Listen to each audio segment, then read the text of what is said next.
that revealed horror to their speech. Ananya Sori was released from jail last month.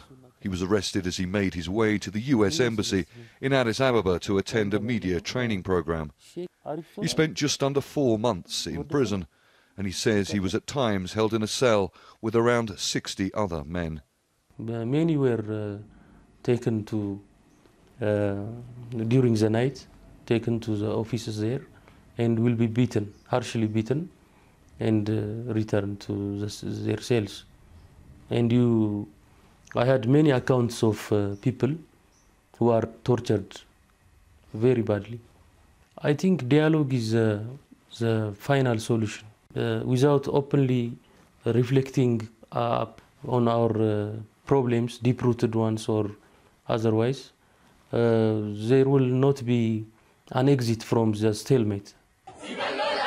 Violent protests last year have presented the ruling party with the worst political crisis it has had to face since coming to power more than 25 years ago.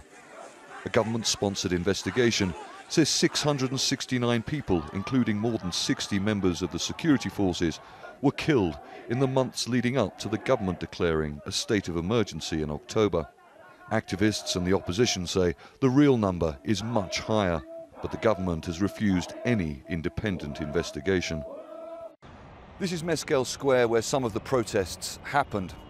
Now, after so many people have been killed and thousands of others arrested, activists, journalists, some members of the opposition are saying that people are too scared to come out and protest, especially after the government in October announced a state of emergency, giving security services increased powers of arrest.